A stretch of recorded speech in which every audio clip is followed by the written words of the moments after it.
প্রথম হিজরিতে নবী করিম সাল্লাল্লাহু আলাইহি ওয়াসাল্লাম মদিনায় হিজরত করেন এবং কুবা মসজিদ নির্মাণ করেন। প্রথম হিজরির সনেই মুসলমানদের জন্য লিখিত সংবিধান প্রণয়ন করেন মদিনাবাসীর জন্য। এর মাধ্যমে শান্তি চুক্তি সম্পাদন হয় এবং বিভিন্ন গোত্রের সঙ্গে মুসলমানদের একটি চুক্তি সম্পাদনের মাধ্যমে একটি কল্যাণমূলক রাষ্ট্র রাসূল গড়ে তোলেন। দ্বিতীয় হিজরিতে সংঘটিত বিষয়সমূহ: রমজান মাসে ঐতিহাসিক বদর যুদ্ধ সংঘটিত হয়। তৃতীয় হিজরিতে শাওয়াল মাসে উহুদের যুদ্ধ সংঘটিত হয়, যেখানে মুসলমানরা কিছুটা পরাজয়ের মুখোমুখি হন। এবং এবছরে রাসূল করিম সাল্লাল্লাহু আলাইহি ওয়াসাল্লামের কন্যা উম্মে কুলসুম রাদিয়াল্লাহু তাআলা আনহাকে ওসমান রাদিয়াল্লাহু তাআলা আনহুর সঙ্গে বিবাহ বন্ধনে আবদ্ধ করেন। চতুর্থ হিজরি সাহাবীদের মর্মান্তিক হত্যাকাণ্ড ঘটে। পঞ্চম হিজরি খন্দকের যুদ্ধ বা আহজাবের যুদ্ধ এই হিজরিতে সংঘটিত হয়। ষষ্ঠ হিজরিতে মক্কাবাসীর সঙ্গে হুদায়বিয়ার সন্ধি সংঘটিত হয়। সপ্তম হিজরিতে খায়বার বিজয়। অষ্টম হিজরিতে আল্লাহ তাআলা মুসলমানদেরকে মক্কা বিজয় দান করেন, যে মক্কা থেকে মুসলমানদেরকে বিতাড়িত করা হয়েছিল, তাদেরকে তাড়িয়ে দেওয়া হয়েছিল, সেই মক্কার বিজয় আল্লাহ তাআলা মুসলমানদের হাতে এনে দেন। নবম হিজরিতে তাবুক যুদ্ধ ও আমল উহুদ অর্থাৎ তাবুক যুদ্ধে রোমানদের মোকাবেলায় রওনা হয়েও যুদ্ধ ছাড়াই বিজয় অর্জিত হয়। এবং এই বছরেই আল্লাহ রাব্বুল আলামিনের পক্ষ থেকে হজ ফরজ করা হয় এবং হুজুর দশম হিজরিতে প্রায় 1 লক্ষের বেশি সাহাবীর সঙ্গে বিদায় হজ পালন করেন। আরাফার ময়দানে ঐতিহাসিক বিদায় ভাষণ প্রদান করেন। চ্যানেলটি সাবস্ক্রাইব করে আমাদের সঙ্গেই থাকুন। হিজরি সন মূলত শুরু হয়েছে হিজরতকে কেন্দ্র করে। এজন্য আমাদের প্রথমে জানা দরকার হিজরত কাকে বলে। হিজরত হলো কোনো ব্যক্তির একটি ভূমি থেকে অন্য ভূমিতে স্থানান্তরিত হওয়া, নিরাপত্তার উদ্দেশ্যে, জীবিকার উদ্দেশ্যে, অথবা নিরাপত্তার উদ্দেশ্যে স্থায়ী বসবাসের জন্য কোথাও চলে যাওয়া, এটাকে হিজরত বলা হয়। যদি ইসলামের পরিভাষায় হিজরত বলা হয়েছে, লিসানুল আরব কিতাবে এসেছে, আল হিজরতু ফিল ইসলামি হিয়াল ইন্তিকালু মিন দারিল খৌফ ইলা দারিল আমানি আবিল ইন্তিকালু মিনাল আরদিল কুফরি ইলাল আরদিল ঈমান। অর্থাৎ ইসলাম হিজরত হচ্ছে ভয়ের স্থান থেকে নিরাপত্তার স্থানে স্থানান্তরিত হওয়া, চলে যাওয়া, অথবা কুফরির ভূমি থেকে অর্থাৎ কাফের অধ্যুষিত এরিয়া থেকে যেখানে ইমানদাররা বসবাস করে সেখানে স্থানান্তরিত হওয়া, ইমানদারদের সঙ্গে মিলিত হওয়া, ভূমি ত্যাগ করা, এ হচ্ছে হিজরত। নবী করিম সাল্লাল্লাহু আলাইহি ওয়াসাল্লাম মক্কা থেকে মদিনায় হিজরত করেছিলেন, আমরা এটি সকলেই জানি। তবে এটিকে কেন্দ্র করেই, হুজুরের হিজরতকে কেন্দ্র করেই পরবর্তী সময়ে খোলাফায়ে রাশিদিনের জামানায় হিজরি সন গণনা শুরু হয়েছে। হিজরি সনের সবচেয়ে গুরুত্বপূর্ণ দিক হল যে প্রত্যেকটি জাতির, প্রত্যেকটি সভ্যতার তার নিজস্ব একটি সংস্কৃতি, নিজস্ব একটি ধারা তারা আঁকড়ে ধরে রাখে। প্রত্যেকটি সভ্যতার একটি ইতিহাস থাকে যা তার সূচনার দিক নির্দেশ করে, জীবন সম্পর্কে তাদের অভিজ্ঞতা ব্যাখ্যা করে, অন্যান্য জাতি থেকে তাদের পার্থক্য নির্ধারণ করে। আরবদের একটি অভ্যাস ছিল, তারা জাহিলিয়াতের যুগ থেকেই বড় বড় ঘটনা, যুদ্ধ, বিগ্রহ, গুরুত্বপূর্ণ দিনের মাধ্যমে ইতিহাস রচনা করত। এই পদ্ধতি রাসূল সাল্লাল্লাহু আলাইহি ওয়াসাল্লামের যুগে আবু বকর রাদিয়াল্লাহু তাআলা আনহু খেলাফত, হযরত ওমর রাদিয়াল্লাহু তাআলা আনহুর খেলাফতের শুরুতেও এটি অব্যাহত ছিল। কিন্তু যখন ইসলামী খেলাফতের বিস্তৃতি ঘটল, তখন এমন একটি নির্দিষ্ট পদ্ধতির প্রয়োজন দেখা দিল যা অনুযায়ী মুসলমানরা একত্রে একটি ইতিহাস অনুসরণ করতে পারে, তাদের ধর্মীয় ও দুনিয়াবী বিষয়ে সুশৃঙ্খলভাবে চলতে পারে। হযরত ওমর রাদিয়াল্লাহু তাআলা আনহু ইতিহাস রচনার যে কারণগুলোকে ভিত্তি করেছিলেন সে সম্পর্কে বিভিন্ন বর্ণনা পাওয়া যায়। বিভিন্ন ইতিহাসের কিতাব থেকে অনেকগুলি ঘটনা পাওয়া যায় যে কিভাবে করে হিজরি সনের প্রবর্তন প্রথমে শুরু হলো। এ বিষয়ে আমরা তিনটি ঘটনা পাই। আমরা এই তিনটি বিষয়ে আলোচনা করব। তারিখে তাবারির 2 নম্বর খণ্ডের 388 নম্বর পৃষ্ঠায় এসেছে, ক্বালা কাতাবা আবু মুসা আল আশআরী ইলা ওমর রাদিয়াল্লাহু তাআলা আনহু ইন্নাহু তা'তিনা মিনকা কুতুবুন লাইসা লাহা তারিখ। হযরত আবু মুসা আশআরী রাদিয়াল্লাহু তাআলা আনহু তিনি হযরত ওমর রাদিয়াল্লাহু তাআলা আনহুর কাছে চিঠি লিখলেন, আমাদের কাছে আপনার কাছ থেকে যে চিঠিগুলি আসে, আপনি আমাদেরকে যে চিঠিগুলি পাঠান, বিভিন্ন ফরমান জারি করে, রাষ্ট্রীয় ফরমান দিয়ে আপনি যে চিঠিগুলি আমাদের কাছে প্রেরণ করেন, লাইসা লাহা তারিখুন, তার মধ্যে কোনো তারিখ লেখা থাকে, কোনো নির্দিষ্ট সময় লেখা থাকে। একথা শুনে হযরত ওমর রাদিয়াল্লাহু তাআলা আনহু ফাজামা ওমরুন নাসা লিমাশওয়ারাতি, হযরত ওমর রাদিয়াল্লাহু তাআলা আনহু মাশওয়ারা করার জন্য, পরামর্শ করার জন্য লোকদেরকে একত্রিত করলেন। কেউ পরামর্শ দিলেন রাসূলুল্লাহ সাল্লাল্লাহু আলাইহি ওয়াসাল্লামের নবুয়তের সময় থেকে, যখন ওহী নাজিল হয়েছে সে সময় থেকে হিসাব গণনা করা হোক। আবার কেউ বললেন যে হিজরতের দিন থেকে, নবী করিম সাল্লাল্লাহু আলাইহি ওয়াসাল্লাম যে বছর মদিনা আগমন করেছেন তখন থেকেই হিসাব গণনা করা হোক। হযরত ওমর রাদিয়াল্লাহু আনহু বললেন, না, আমরা হিসাব গণনা শুরু করব নবী করিম সাল্লাল্লাহু আলাইহি ওয়াসাল্লামের হিজরতের সময় থেকে, কেননা ফাইন্না মুহাজারাহু ফাররাকা বাইনাল হক ওয়াল বাতিল, যেহেতু এটি হচ্ছে সত্য এবং মিথ্যার মধ্যে পার্থক্যকারী। হিজরতটা ছিল সত্য এবং মিথ্যার মধ্যে পার্থক্য করে দেওয়া, বাতিল, হক এবং বাতিলের মধ্যে পার্থক্য করে দেওয়া। হযরত ওমর রাদিয়াল্লাহু আনহু এটাকে এজন্যই পছন্দ করলেন, যেহেতু কাফেরদের সঙ্গে মুসলমানদের এখানে কোনো সম্পর্ক থাকবে না, বরং তাদের বিপরীতে আমরা একটা কাজ করব।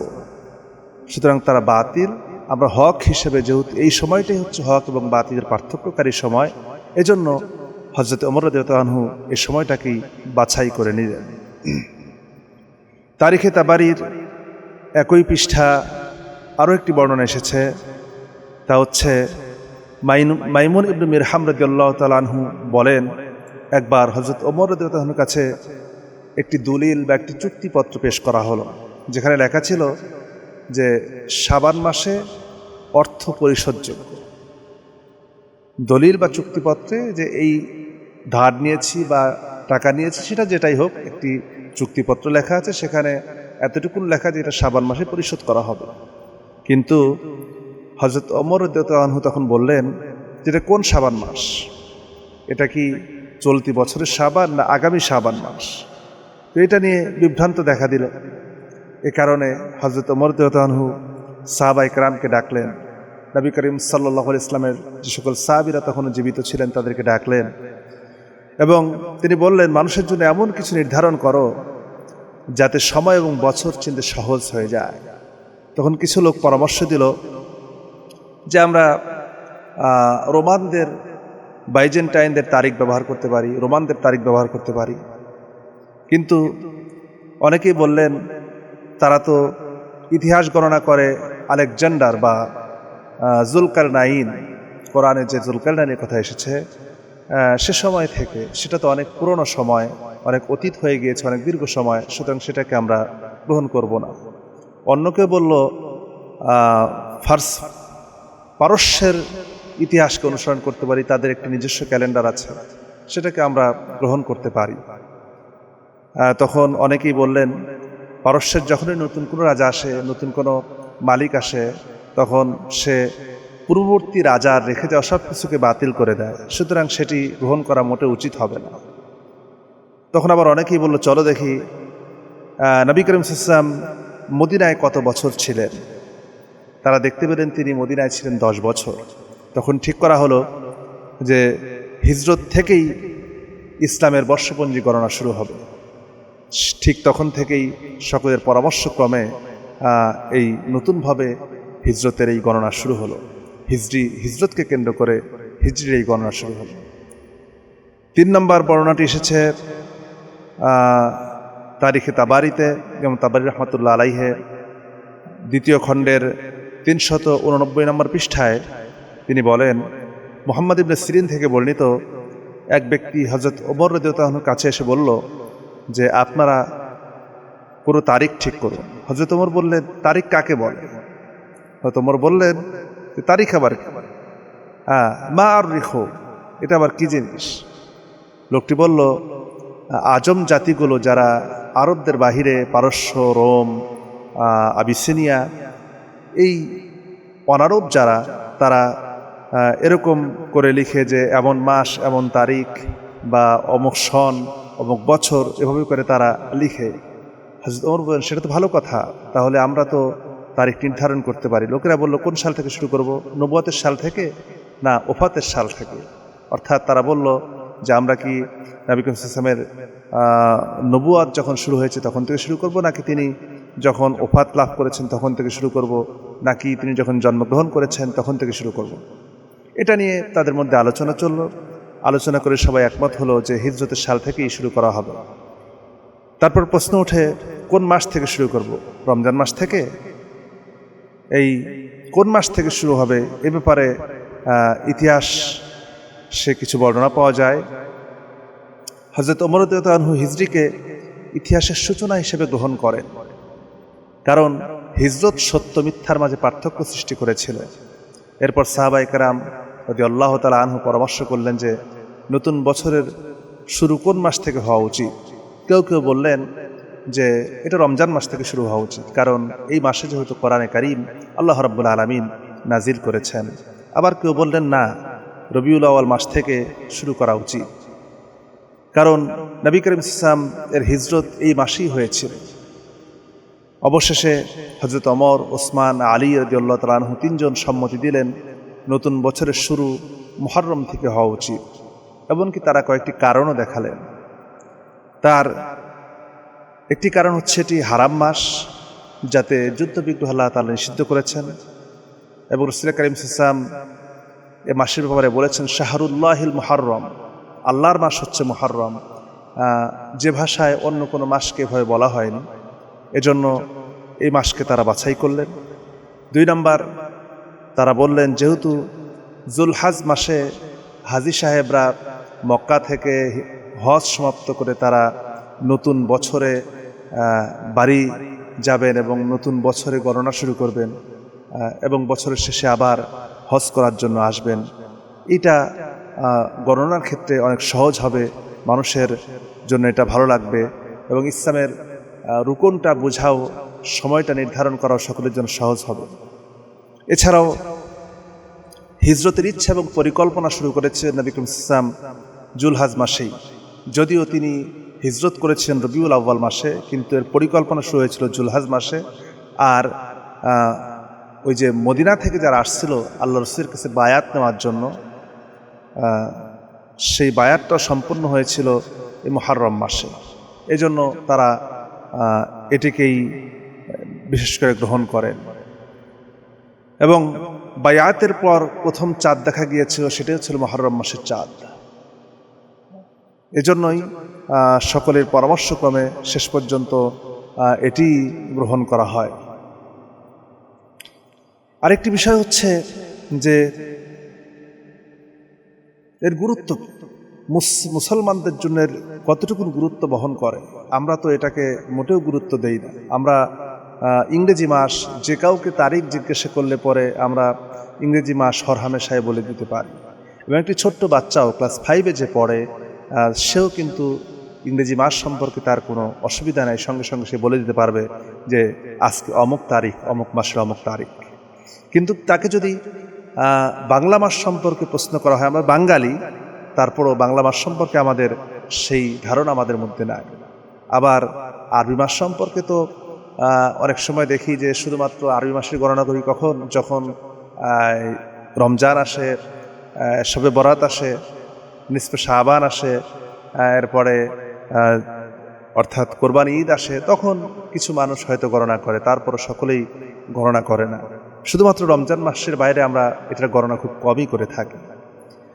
তো শেখ সালেহ আল ফাওজান রহমতুল্লাহ আলাইহি বলেছেন, সাহাবীগণ খ্রিস্টীয় সাল সম্পর্কে জানতেন না এমন না, তারা জানতেন যে তাদের মধ্যে একটি সাল প্রচলিত আছে, যে সালটি আমরা এখন গণনা করছি, যেটি সম্পর্কে আমাদের সবচেয়ে ধারণা বেশি, যেটি আমরা সবসময় নির্ধারণ করে থাকি রাষ্ট্রীয়ভাবে এবং বিশ্বে আন্তর্জাতিকভাবে এটি চলে আসছে। কিন্তু সাহাবা ইকরাম এটা জানতেন, তাদের কাছে পরিচিত ছিল, কিন্তু তারা তা ব্যবহার করেননি, তা পরিত্যাগ করেছেন, হিজরি সাল প্রবর্তন করেছেন শুধুমাত্র একটি কারণ, যে অমুসলিমদের বিরোধিতা করা। মুসলমানদের একটি নিজস্ব স্বতন্ত্র তৈরি হবে, নিজস্ব সংস্কৃতি তৈরি হবে, নিজস্ব আইডল তৈরি হবে, এজন্যই মূলত হিজরি সালকে প্রবর্তন করা হয়েছিল।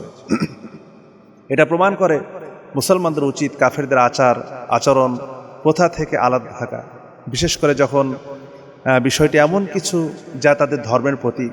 যেমন ধর্মের প্রতীক কেন, তারা ঈসা আলাইহিস সালামের জন্মকে কেন্দ্র করে এই খ্রিস্টীয় সাল তারা এটি প্রবর্তন করেছে, উদ্ভাবন করেছে, এবং এটি তাদের ধর্মীয় নিদর্শন হিসেবেই তারা এই সালটাকে তারা ব্যবহার করে।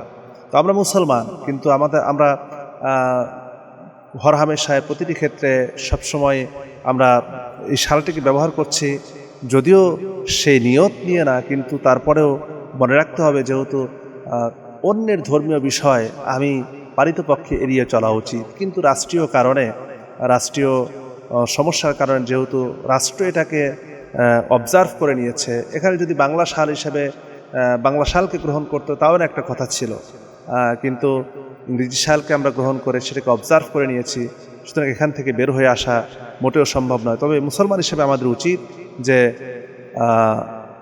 আমরা যেন সবসময় এই সালগুলিকে মনে রাখতে পারি। এরপরে দেখেন, ইসলামের সমস্ত এবাদত বলতে যা বোঝায়, গুরুত্বপূর্ণ এবাদতগুলি, এই এবাদতগুলি কিন্তু সময়ের সাথে, চাঁদের সাথে সম্পৃক্ত। যদিও 5 ওয়াক্ত নামাজ দিনের সময়ের সঙ্গে সম্পৃক্ত, রোজাগুলি বিশেষ করে তারিখের সাথে সম্পৃক্ত, আর গুরুত্বপূর্ণ এবাদতগুলি এই মাসগুলির সাথে সম্পৃক্ত। আল্লাহ সুবহানাহু ওয়া তাআলার কাছে 4টি মাসকে আল্লাহ তাআলা হারাম করেছেন, হারাম মাস ঘোষণা করেছেন। আল্লাহ রাব্বুল আলামিন সূরা তাওবার 36 নম্বর আয়াতে বলছেন, ইন্না ইদ্দাতাশ শুহুরি ইনদাল্লাহি 12 শাহরান ফি কিতাবিল্লাহি ইয়াওমা খালাকাস সামাওয়াতি ওয়াল আরদা মিনহা আরবাআতুন হুরুম। আল্লাহ পাক বলছেন, নিশ্চয়ই আল্লাহর নিকট আল্লাহর বিধানে মাসের সংখ্যা হচ্ছে 12। সেই দিন থেকে ইয়াওমা খালাকাস সামাওয়াতি ওয়াল আরদ, যেদিন আসমান এবং জমিন সৃষ্টি করা হয়েছে সেদিন থেকেই আল্লাহ তাআলা 12টি মাস নির্ধারণ করেছেন পৃথিবীর জন্য। আর এর মধ্যে মিনহা আরবাআতুন হুরুম, তার মধ্যে 4টি মাস হচ্ছে আল্লাহ তাআলা এর মাসে যুদ্ধ বিগ্রহ সব কিছু হারাম করেছেন। এবং এই 4টি মাস কোনটি, এ ব্যাপারে নবী করিম সাল্লাল্লাহু আলাইহি ওয়াসাল্লাম হাদিস শরীফে বর্ণনা করেছেন।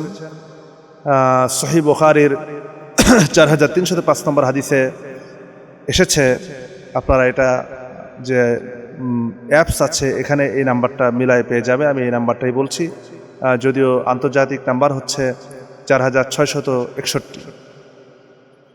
তো সেখানে আল্লাহ রাসূল বলেছেন, আল্লাহ তাআলা যখন থেকে আসমান এবং জমিন সৃষ্টি করেছেন তখন থেকেই 12 শাহরাম মিনহা, সেখানে 12টি মাস নির্ধারণ করে দিয়েছেন। সালাসা মুতাওয়ালিয়াতু যুলকদ ওয়া যুলহজ্জ ওয়া মুহররম ওয়া রজব মুদর আল্লাযী বাইনা জুমাদা ওয়া শাবান। এর মধ্যে আল্লাহ তাআলা 4টি মাসকে আরাম করেছেন। একটি হচ্ছে যুলকদ মাস, যুলহজ মাস এবং মুহররম। এই 3টি মাস একত্রে মিলানো পাশাপাশি, এবং আরেকটি হচ্ছে রজব মাস, যা জুমাদাল উখরা এবং শাবান মাসের মাঝামাঝি। এভাবেই হাদিসে বর্ণনা এসেছে। যেহেতু এই মাসগুলিকে কেন্দ্র করেই ইবাদতের সাথে বিরাট একটি সম্পর্ক রয়েছে। দেখেন, মুহররম মাস শুরুর যে মাসটা, এ মাসেও যে রোজা রয়েছে, শ্রেষ্ঠ রোজা বলা হয়েছে। সহিহ মুসলিমে এসেছে যে আফদালুস সিয়ামি বা'দা রমাদান শাহরুল্লাহিল মুহররম, যে রমজান মাসের সিয়ামের পরে সবচাইতে শ্রেষ্ঠ সিয়াম হচ্ছে এই মুহররমের সিয়াম। সেহেতু এটিও যেহেতু মাসের সঙ্গে সম্পৃক্ত, আমরা তো এগুলি ভুলেই গিয়েছি। এরপরে এই মাসেই রয়েছে আশুরা। আমরা আশুরা নিয়ে আলাদা আলোচনা করব, আলাদা এপিসোড করব, আপনারা সেটি দেখবেন ইনশাআল্লাহ। নবীজির জন্মদিন উপলক্ষে রোজা আরবি মাসের সঙ্গে সম্পৃক্ত। নবী করিম সাল্লাল্লাহু আলাইহি ওয়াসাল্লাম এসেছিলেন, যদিও জন্ম সাল নিয়ে, জন্ম তারিখ নিয়ে মতভেদ রয়েছে। কেউ বলেছেন 9ই রবিউল আউয়াল, কেউ বলেছেন 8ই রবিউল আউয়াল, কেউ বলেছেন 12ই রবিউল আউয়াল। এটা নিয়ে মত পার্থক্য রয়েছে। তবে অধিকাংশ ইতিহাসবিদদের মত হলো যে নবী করিম সাল্লাল্লাহু আলাইহি ওয়াসাল্লাম জন্মগ্রহণ করেছেন 8ই রবিউল আউয়াল। এ ব্যাপারে আল্লাহ তাআলা ভালো জানেন। তো নবী করিম সাল্লাল্লাহু আলাইহি ওয়াসাল্লামকে প্রশ্ন করা হলো, সুইলা আন সাওমি ইয়াউম ইসনাইনি, হুজুরকে সোমবারের দিনে রোজা সম্পর্কে প্রশ্ন করা হলো। হুজুর বললেন, যাকা ইয়াউমু ওয়ালিদতু ফীহি ওয়া ইয়াউমু বুইসতু আও উনজিলা আলাইয়া ফীহি, যে আমার কাছে আমি এই দিনে জন্মগ্রহণ করেছি এবং এদিনেই আমাকে নবী হিসাবে প্রেরণ করা হয়েছে, নবুয়ত দেওয়া হয়েছে এবং আমার উপরে এই একই দিনে কোরআনে কারীম অবতীর্ণ করা হয়েছে। এরপরে রজবের ফজিলত সম্পর্কেও, রজব মাস এটিও আরবি মাসের সঙ্গে সম্পৃক্ত। আল্লাহ রাসূল রজব মাসে দোয়া করতেন, যদিও হাদিসটি ব্যাপারে দু একজন রাবীর ব্যাপারে আলোচনা আছে, তারপরও যেহেতু দোয়ার বিষয়, এটিতে করতে কোনো সমস্যা নাই। হুজুর দোয়া শিখেছেন, আল্লাহুম্মা বারিক লানা ফি রজব ওয়া শাবান ওয়া বাল্লিগনা রমাদান। এটিও রজব মাস, এটিও অত্যন্ত ফজিলতের মাস এবং রমাদানের প্রস্তুতির প্রথম শুরুই হয় রজব মাস থেকে। এটিও কিন্তু আরবি মাস। শাবানের রোজা, এটিও আরবি মাসের সঙ্গে সম্পৃক্ত। শাবানের নিসফে শাবানের সিয়ামের ব্যাপারে অত্যন্ত গুরুত্ব দেওয়া হয়েছে হাদিসে, এর ফজিলত রয়েছে। যদিও আজকে অনেকেই নিসফে শাবানের ফজিলতকে অস্বীকার করে বসেন, এটাকে অস্বীকার করার কোনো উপায় নাই। লাইলাতুল কদর, এটাও আরবি মাসের সঙ্গে সম্পৃক্ত। এরপরে রমজান, এটা তো আমাদের সকলেরই জানা। কোরআন নাজিলের মাস, কোরআন নাজিল হয়েছে রমাদানুল মুবারকে, শাহরু রমাদানুল্লাযী উনজিলা ফীহিল কোরআন, এটিও রমাদানে নাজিল করা হয়েছে। এরপরে শাওয়াল মাস, শাওয়াল মাসের 6 রোজা সম্পর্কে, মান সামা রমাদানা সুম্মা আতবাউহু সিত্তাম মিন শাওয়াল কানা কাসিয়ামিদ দাহরি, যে ব্যক্তি শাওয়ালের 6টি রোজা রাখলো তাকে সারা বছর সিয়াম পালন করে সওয়াব দেওয়া হয়। তো এটিও কিন্তু আরবি মাসের সঙ্গে সম্পৃক্ত। হজ্জের বিধানাবলী, এটিও আরবি মাসের সঙ্গে সম্পৃক্ত। ইয়াসআলুনাকা আনিল আহিল্লা কুল হিয়া মাওয়াকিতু লিন-নাস ওয়াল হজ, যে আপনাকে প্রশ্ন করা হয় চাঁদ সম্পর্কে, আপনি বলুন এটি মানুষের গণনার কাজে লাগবে।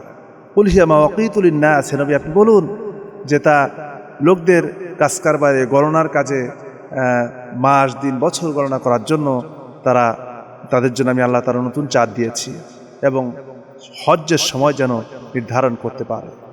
কিন্তু অত্যন্ত দুঃখের বিষয় হচ্ছে যে আমরা মোটেই হিজরি মাসকে, হিজরি সালকে আমরা গুরুত্ব দেই না। এটা হরহামেশায় আমাদের মধ্য থেকে চলে যায়। কোনো মাসকে, এমনকি আমরা মুসলমান হিসাবে আমরা বলতেও পারি না যে আমাদের কাছে কোন মাস আসলো আর কোন মাস চলে গেল। আরবি মাস সম্পর্কে অনেকে তো 12 মাসের নামও জানে না।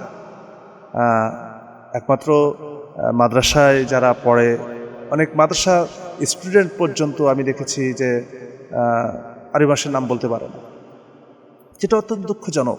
অত্যন্ত কি বলবো, এর চাইতে দুঃখজনক আর কিছুই হয় না যে আমরা মুসলমান নিজেকে পরিচয় দিচ্ছি, অথচ আল্লাহ তাআলার দেওয়া মাস, যে মাসের সঙ্গে আমার ইবাদতের সম্পর্ক, আমার সিয়ামের সম্পর্ক, আল্লাহর সাথে সম্পর্ক করার মূল মাধ্যম, সেই মাসগুলি সম্পর্কে আমরা একেবারেই ওয়াকিফাল নই। তো আমরা এখন শেষ দিকে চলে এসেছি। আমরা জানব যে রাসূল সাল্লাল্লাহু আলাইহি ওয়াসাল্লাম হিজরত করেছেন অনেক আগে এবং হযরত ওমর রাদিয়াল্লাহু আনহু খেলাফত জামানা থেকে এই হিজরি সাল গণনা শুরু হয়েছে। তো এখানে আল্লাহ রাসূল হিজরতের পর থেকে যে গুরুত্বপূর্ণ যে ঘটনাগুলি ঘটেছে এক এক হিজরিতে, আমরা এই বিষয়গুলি একটু দেখার চেষ্টা করি। প্রথম হিজরি, প্রথম হিজরিতে নবী করিম সাল্লাল্লাহু আলাইহি ওয়াসাল্লাম মদিনায় হিজরত করেন এবং কুবা মসজিদ নির্মাণ করেন এবং তিনি মদিনায় পৌঁছে মসজিদে নববী নির্মাণ করেন। মুহাজির ও আনসারদের মধ্যে ভ্রাতৃত্ব প্রতিষ্ঠা করেন নবী করিম সাল্লাল্লাহু আলাইহি ওয়াসাল্লাম এবং মদিনার সনদ বিশ্বের প্রথম লিখিত সংবিধান, রাষ্ট্রীয় লিখিত সংবিধান, যার পূর্বে পৃথিবীর ইতিহাসে কোনো লিখিত সংবিধান ছিল না। নবী করিম সাল্লাল্লাহু আলাইহি ওয়াসাল্লাম প্রথম হিজরির সনেই মুসলমানদের জন্য লিখিত সংবিধান প্রণয়ন করেন মদিনাবাসীর জন্য। এর মাধ্যমে শান্তি চুক্তি সম্পাদন হয় এবং বিভিন্ন গোত্রের সঙ্গে মুসলমানদের একটি চুক্তি সম্পাদনের মাধ্যমে একটি কল্যাণমূলক রাষ্ট্র রাসূল গড়ে তোলেন। দ্বিতীয় হিজরিতে সংঘটিত বিষয়সমূহ: রমজান মাসে ঐতিহাসিক বদর যুদ্ধ সংঘটিত হয়, যার মাধ্যমে এটি ছিল ইসলামের সবচেয়ে বড় যুদ্ধ। আল্লাহ রাব্বুল আলামিন ফেরেশতা দিয়ে মুসলমানদেরকে সাহায্য করেন এবং তাদেরকে বিজয় দান করেন। এবং যাকাত এবং রোজা, সিয়াম এবং যাকাত ফরজ হয় এই মাসে, ওই দ্বিতীয় হিজরিতে। এবং নবী করিম সাল্লাল্লাহু আলাইহি ওয়াসাল্লাম যখন মক্কা থেকে মদিনা হিজরত করেন তখন হুজুর বাইতুল মুকাদ্দাসের দিকে ফিরে সালাত আদায় করতেন, কিন্তু 18 মাস সালাত আদায় করার পরে 18 মাসের সময়ে আবার কাবাকে কেবলা করা হয়। قد نرى تقلب وجهك في السماء فلنولينك قبلة ترضاها, যে আয়াতে কারিমা আছে সূরা বাকারার মধ্যে। এই আয়াতে কারিমা নাজিল হয় এই দ্বিতীয় হিজরিতে এবং কেবলা পরিবর্তন করা হয়। তৃতীয় হিজরিতে শাওয়াল মাসে উহুদের যুদ্ধ সংঘটিত হয়, যেখানে মুসলমানরা কিছুটা পরাজয়ের মুখোমুখি হন। এবং এবছরে রাসূল করিম সাল্লাল্লাহু আলাইহি ওয়াসাল্লামের কন্যা উম্মে কুলসুম রাদিয়াল্লাহু তাআলা আনহাকে ওসমান রাদিয়াল্লাহু তাআলা আনহুর সঙ্গে বিবাহ বন্ধনে আবদ্ধ করেন এবং হযরত ফাতিমার সঙ্গে হযরত আলীর বিবাহ হয় এই তৃতীয় হিজরিতে। চতুর্থ হিজরি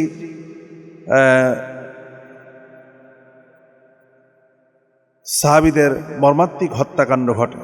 ইসলামের দাওয়াত গ্রহণের জন্য পাঠানো কিছু সাহাবীকে ধোঁকা দিয়ে মক্কার কাফেররা তাদেরকে শহীদ করে। তার মধ্যে ছিল দলনেতা আসিম। আমরা খুবাইবের ঘটনা অনেক বক্তাদের মুখে শুনেছি, অনেক আলেমদের মুখে শুনেছি। অত্যন্ত মর্মান্তিকভাবে তাকে শহীদ করা হয়। জায়েদ সহ কিছু সাহাবীকে শহীদ করা হয়েছিল। এটি ছিল মুসলমানদের জন্য অত্যন্ত বেদনাদায়ক বছর, যে মক্কা থেকে লোক এসেছে, তারা রাসূলের কাছে এসেছে, যা আমাদের অনেক নতুন মুসলমান হয়েছে, তাদেরকে কোরআন শেখানোর জন্য কিছু সাহাবীদেরকে দেন।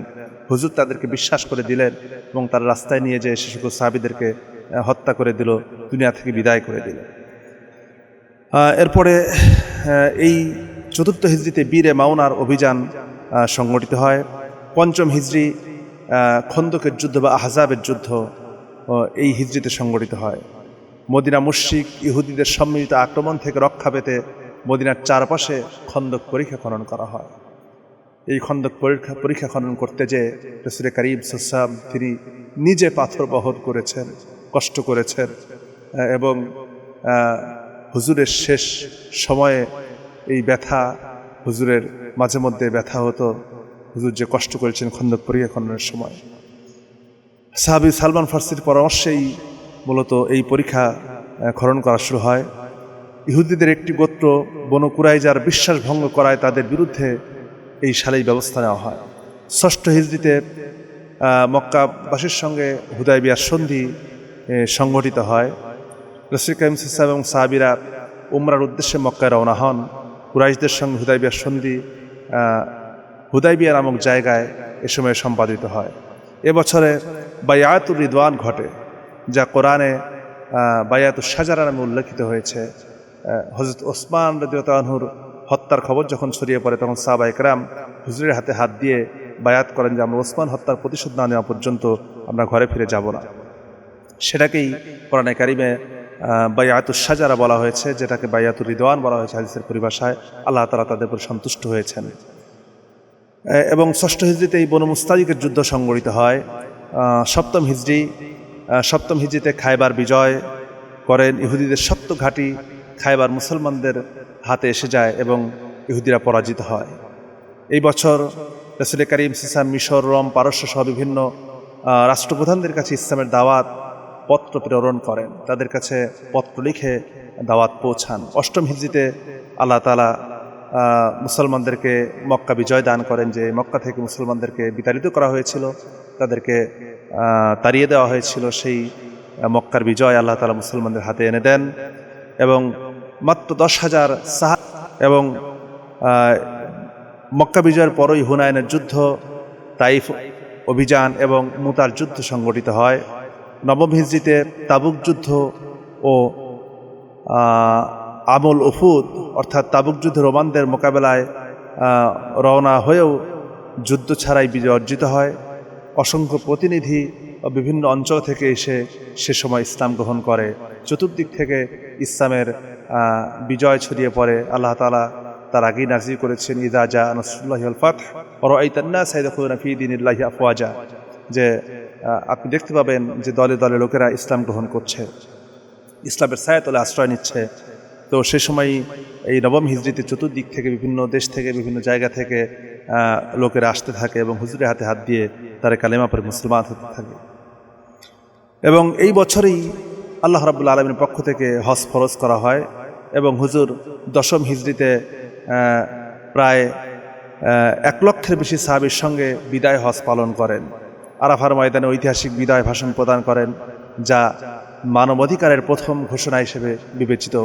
মানুষের অধিকার রক্ষার জন্য এমন কোনো কথা নাই। হুজুর অল্প সময়ের একটি বক্তব্যে এত বিরাট বিস্তৃত কথা বলেছেন। বিদায় হজ্জের যদি আমরা পুরো ভাষণটা যদি পড়ি তাহলে বেশি হবে এটা 10 থেকে 15 মিনিটের বেশি না, ধীরে ধীরে পড়লে পরে 15 মিনিট হবে। কিন্তু এই মাত্র 15 মিনিটের কথায় যেন বিরাট সমুদ্র লুকিয়ে আছে। মানুষের অধিকারে এমন কোনো দিক নাই যে তার মধ্যে উঠে আসেন। এবং এই দশম হিজরিতেই আল্লাহর পক্ষ থেকে আয়াতে কারিমা নাজিল হয়, আল-ইয়াওমা আকমালতু লাকুম দীনাকুম ওয়া আতমামতু আলাইকুম নি'মাতি ওয়া রাদিতু লাকুমুল ইসলাম দীনা, যে আমি তোমাদের জন্য ইসলামকে দিন হিসেবে পরিপূর্ণ করে দিলাম, জীবন বিধান হিসেবে পরিপূর্ণ করে দিলাম। সূরা মাইদার 3 নম্বর আয়াত এখানে নাজিল হয় এবং কোরআন নাজিল সমাপ্ত হয়। এবং 11 হিজরি সফর মাসে হুজুর অসুস্থ হয়ে যান এবং 12 রবিউল আউয়াল তিনি এই পৃথিবী থেকে বিদায় নিয়ে যান। এ হচ্ছে হিজরির প্রথম 10 বছর 11 বছরের এ হচ্ছে এই ঘটনাগুলি, মূল বিষয়গুলি সম্পৃক্ততা এর মধ্যে রয়েছে। এছাড়াও অসংখ্য ইসলামের ইতিহাসে অসংখ্য ঘটনা আরও। হুজুর তো প্রায় নিজেই 27টি যুদ্ধের সেনাপতির দায়িত্ব পালন করেছেন, প্রায় 93টি সারিয়া যুদ্ধ করেছেন, সাহাবায়ে কেরাম বিভিন্ন যুদ্ধে ছোট ছোট খণ্ড যুদ্ধে অংশগ্রহণ করেছেন। এরকম অসংখ্য ঘটনা আছে, কিন্তু মূল যেই ঘটনাগুলির মধ্যে মেজর থিমগুলি আমি আপনাদের সামনে তুলে ধরলাম। তো এই বিষয়গুলি দেখেন হিজরি সালের সঙ্গে সম্পৃক্ত। তো আমরা যদি মুসলমান হিসাবে যদি এই সময়গুলিকে যদি আমরা কাজে না লাগাই, এইটিকে যদি আমরা গুরুত্ব না দেই, হিজরি সনের গুরুত্ব যদি আমরা না বুঝি, তাহলে এর চাইতে গ্লানি মুসলমানদের জন্য আর কিছুই হতে পারে না। আমাদেরকে হিজরি সনের বর্তমান প্রজন্ম যারা আমাদের করণীয় কি? আমাদের কিছু করণীয় আছে। ইতিহাসের স্মারক হিজরি সন কেবল একটি ক্যালেন্ডার নয়, আমাদেরকে মনে রাখতে হবে যেটি হচ্ছে ইতিহাসের একটি স্মারক। হুজুরে পাক সাল্লামের ঐতিহাসিক চিহ্ন, যুদ্ধ, বিজয়, খেলাফত সব কিছুই এর সঙ্গে সম্পৃক্ত। ইসলামের পরিচয় রক্ষার প্রতীক হিসাবে আমাদেরকে এটাকে মনে করতে হবে। এটি হচ্ছে আমাদের একান্ত করণীয় মুসলমান হিসেবে, যে প্রতীক হিসেবে আমাদের প্রত্যেকের অন্ততপক্ষে আমরা রাষ্ট্রীয়ভাবে যেহেতু আমরা অন্য কোনো উপায় নেই, ইংরেজি সালকে খ্রিস্টীয় সালকে গণনা করতে হচ্ছে, কিন্তু সেই সাথে যদি আমরা পাশাপাশি ইসলামী ঐতিহ্য হিসাবে, ইসলামের প্রতীক হিসাবে এটাকে যদি স্মরণ করতে পারি, আল্লাহ তাআলা হয়তো এই ওসিলাও আপনাকে মাফ করতে পারেন। ইলমি ঐতিহ্যের ধারক, হাজার বছরের ফকি, মুহাদ্দিস এবং ফতোয়ার কিতাব, ইতিহাসের কিতাব, যারা ইসলাম ইতিহাস বিচ্ছেন, তারা যত কিতাব লিখেছেন প্রত্যেক কিতাবে কিন্তু তারা হিজরি সালকে উল্লেখ করেছেন, তারা কিন্তু খ্রিস্টীয় সাল উল্লেখ করেন নাই। এবং এই জন্য আমাদেরকে সেগুলিকেই জানা দরকার। আখলাক ও আমলের স্মরণিকা, আমাদের আখলাককে পরিবর্তন করার জন্য মাসিক যে আমলগুলি আছে প্রত্যেক মাসে, বিশেষ করে আইয়ামে বীজের রোজা, যে সিয়াম আছে প্রত্যেক মাসের 13, 14, 15 চন্দ্র মাসের, এটাই করার জন্য কিন্তু আমাদেরকে চন্দ্র মাসের গণনা যদি আমরা না রাখি তাহলে এই সিয়ামগুলি আমরা পালন করতে পারবো না। এবং আমাদের সন্তানদেরকে উচিত যে হিজরি সনের গুরুত্ব বোঝানো এবং তাদেরকে শিক্ষা দেওয়া, এই হিজরি আরবি মাসের নামগুলি তাদেরকে শিক্ষা দেওয়া এবং এই তারিখ সম্পর্কে শেখানো এবং জীবন সম্পর্কে সচেতন করা। তো আমাদের 5টি কাজ আমরা করতে পারি। প্রতিদিন হিজরি তারিখ জেনে রাখা এবং ব্যবহারের অভ্যাস গড়ে তোলা, হিজরি সনের ভিত্তিতে ইসলামী ঐতিহাসিক ঘটনাগুলো অধ্যয়ন ও আলোচনা করা, ডায়েরি, স্কুল, মাদ্রাসা, প্রতিষ্ঠানে হিজরি তারিখ চালু রাখা, উৎসাহ দেওয়া, হিজরি নববর্ষে ইসলামী শিক্ষা ও আত্মশুদ্ধির বার্তা ছড়ানো, সামাজিক যোগাযোগ মাধ্যমে হিজরি সনের গুরুত্ব নিয়ে বার্তা দেওয়া। আমরা যদি এই 5টি কাজ করতে পারি তাহলে আমাদের মধ্যে অন্ততপক্ষে যারা ইসলামকে ধারণ করি, ইসলামকে চর্চা করি, আমরা এই হিজরি মাসগুলিকে গুরুত্বের সঙ্গে জেনে রাখতে পারবো এবং এর মাধ্যমে ইবাদতের মধ্যে মজা পাওয়া যাবে, শান্তি পাওয়া যাবে। আল্লাহ রাব্বুল আলামিন আমাদেরকে এর গুরুত্ব অনুধাবন করার, বোঝার এবং আরবি মাসের প্রত্যেকটি মাসের ইবাদতগুলি, যে নফল ইবাদতগুলি আছে সেগুলি যেন আমরা করতে পারি। আল্লাহ তাআলা যেন সেই তৌফিক আমাদেরকে দান করেন। আল্লাহুম্মা আমিন। ওয়া আখিরু দাওয়ানা আলহামদুলিল্লাহি রাব্বিল আলামিন। আসসালামু